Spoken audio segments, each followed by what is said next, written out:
ಎಲ್ಲರಿಗೂ ನಮಸ್ಕಾರ ಗೆಳೆಯರೇ. ರಾಧಾ ಮತ್ತು ಕೃಷ್ಣರ ಪ್ರೇಮವು ಭಾರತೀಯ ಸಂಸ್ಕೃತಿಯಲ್ಲಿ ಅತ್ಯಂತ ಪಾಲಿಸಬೇಕಾದ ಮತ್ತು ಪ್ರಸಿದ್ಧವಾದ ಕಥೆಗಳಲ್ಲಿ ಒಂದಾಗಿದೆ. ಆದರೆ ಒಂದು ಪ್ರಶ್ನೆಯು ಶತಮಾನಗಳಿಂದ ಭಕ್ತರನ್ನು ಗೊಂದಲಕ್ಕೀಡು ಮಾಡಿದೆ. ರಾಧಾ ಏಕೆ ಕೃಷ್ಣನನ್ನು ಮದುವೆಯಾಗಲಿಲ್ಲ? ಮತ್ತು ಬ್ರಹ್ಮದೇವನು ನಡೆಸಿದ ಅವರ ರಹಸ್ಯ ವಿವಾಹದ ದಂತಕಥೆಯಲ್ಲಿ ಸತ್ಯವಿದೆಯೇ? ಈ ಶಾಶ್ವತ ಪ್ರೇಮಕಥೆಯ ಅತೀಂದ್ರಿಯ ಪದರಗಳನ್ನು ಅನ್ವೇಷಿಸೋಣ. ರಾಧಾ ಮತ್ತು ಕೃಷ್ಣನ ಪ್ರೀತಿ ಸಾಮಾನ್ಯವಾಗಿರಲಿಲ್ಲ. ಇದು ಲೌಕಿಕ ಸಂಪ್ರದಾಯಗಳು ಅಥವಾ ಸಾಮಾಜಿಕ ರೂಢಿಗಳಿಂದ ಬದ್ಧವಾಗಿಲ್ಲ. ದೈವಿಕ ಸಂಪರ್ಕಕ್ಕಾಗಿ ಹಂಬಲಿಸುವ ಆತ್ಮವನ್ನು ರಾಧಾ ಸಂಕೇತಿಸುತ್ತಾಳೆ ಮತ್ತು ಶಾಶ್ವತ ದೈವಿಕ ಕೃಷ್ಣನು ಅಂತಿಮ ಸತ್ಯ ಮತ್ತು ಪ್ರೀತಿಯನ್ನು ಪ್ರತಿನಿಧಿಸುತ್ತಾನೆ. ಅವರ ಆರಂಭಿಕ ವರ್ಷಗಳಲ್ಲಿ ಅವರ ಸಂಬಂಧವು ವೃಂದಾವನದ ಸುಂದರ ಕಾಡುಗಳಲ್ಲಿ ಅರಳಿತು.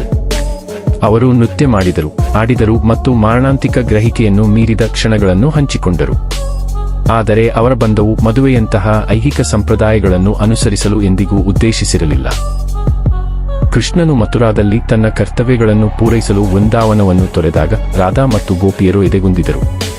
ಆದಾಗ್ಯೂ ರಾಧೆಯ ಕೃಷ್ಣನ ಮೇಲಿನ ಪ್ರೀತಿಯು ಶುದ್ಧ ಮತ್ತು ಶಾಶ್ವತವಾಗಿ ಉಳಿಯಿತು, ದೈಹಿಕ ಪ್ರತ್ಯೇಕತೆಯಿಂದ ಅಸ್ಪೃಶ್ಯವಾಗಿತ್ತು.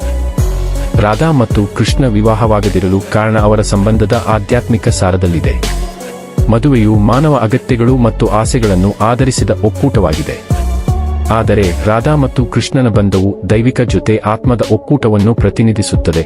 ಇದು ಭೌತಿಕ ಸಂಬಂಧಗಳನ್ನು ಮೀರಿಸುವ ಪ್ರೀತಿ. ಆದರೂ ರಾಧಾ ಮತ್ತು ಕೃಷ್ಣ ರಹಸ್ಯವಾಗಿ ವಿವಾಹವಾದರು ಎಂದು ಸೂಚಿಸುವ ಆಕರ್ಷಕ ದಂತಕಥೆಯಿದೆ. ಕೆಲವು ಪುರಾಣ ಗ್ರಂಥಗಳು ಮತ್ತು ಜಾನಪದ ಕಥೆಗಳ ಪ್ರಕಾರ ಬ್ರಹ್ಮಾಂಡದ ಸೃಷ್ಟಿಕರ್ತನಾದ ಬ್ರಹ್ಮನು ಅವರ ಪ್ರೀತಿಯ ದೈವಿಕ ಸ್ವರೂಪವನ್ನು ಗುರುತಿಸಿದನು ಮತ್ತು ಸಾಂಕೇತಿಕ ವಿವಾಹ ಸಮಾರಂಭವನ್ನು ನಡೆಸಿದನು. ವೃಂದಾವನದಲ್ಲಿರುವ ಪವಿತ್ರ ಕಲ್ಪವೃಕ್ಷದ ಕೆಳಗೆ ಆಕಾಶ ಜೀವಿಗಳನ್ನು ಸಾಕ್ಷಿಯಾಗಿ ಬ್ರಹ್ಮನು ಧಾರ್ಮಿಕ ವಿಧಿಗಳನ್ನು ನೆರವೇರಿಸಿದನು. ರಾಧಾ ಮತ್ತು ಕೃಷ್ಣನನ್ನು ಆಧ್ಯಾತ್ಮಿಕವಾಗಿ ಒಂದುಗೂಡಿಸಿದನು ಎಂದು ಹೇಳಲಾಗುತ್ತದೆ. ಈ ಮದುವೆಯು ಜಗತ್ತು ನೋಡಲು ಅಲ್ಲ, ಆದರೆ ದೈವಿಕ ಕ್ಷೇತ್ರಕ್ಕಾಗಿ ಅವರ ಶಾಶ್ವತ ಸಂಪರ್ಕವನ್ನು ಒತ್ತಿ ಹೇಳುತ್ತದೆ. ರಾಧೆ ಮತ್ತು ಕೃಷ್ಣನ ಕಥೆಯು ನಮಗೆ ಯಾವಾಗಲೂ ಪ್ರೀತಿಯನ್ನು ಸ್ವಾಧೀನಪಡಿಸಿಕೊಳ್ಳುವುದಿಲ್ಲ ಎಂದು ಕಲಿಸುತ್ತದೆ. ಕೆಲವೊಮ್ಮೆ ಇದು ಅತಿಕ್ರಮಣದ ಬಗ್ಗೆ. ಅವರ ಪ್ರೀತಿ ಶಾಶ್ವತವಾಗಿತ್ತು, ಮದುವೆಯಂತಹ ಮಾನವ ಸಂಪ್ರದಾಯಗಳ ಮಿತಿಗಳಿಂದ ಬದ್ಧವಾಗಿಲ್ಲ. ರಾಧಾ ಕೃಷ್ಣನ ಶಕ್ತಿಯಾಗಿ ಉಳಿದಿದ್ದಾಳೆ, ಅವನ ಶಕ್ತಿ ಅವನ ಶಾಶ್ವತ ಸಂಗಾತಿ. ಒಟ್ಟಿಗೆ ಅವರು ದೈವಿಕ ಮತ್ತು ಆತ್ಮದ ಬೇರ್ಪಡಿಸಲಾಗದ ಸ್ವಭಾವವನ್ನು ಸಂಕೇತಿಸುತ್ತಾರೆ. ಆದ್ದರಿಂದ ರಾಧಾ ಮತ್ತು ಕೃಷ್ಣ ಲೌಕಿಕ ಅರ್ಥದಲ್ಲಿ ಮದುವೆಯಾಗದಿದ್ದರೂ ಅವರ ಪ್ರೀತಿಯು ದೈವತ್ವದ ಸಾರವಾಗಿದೆ.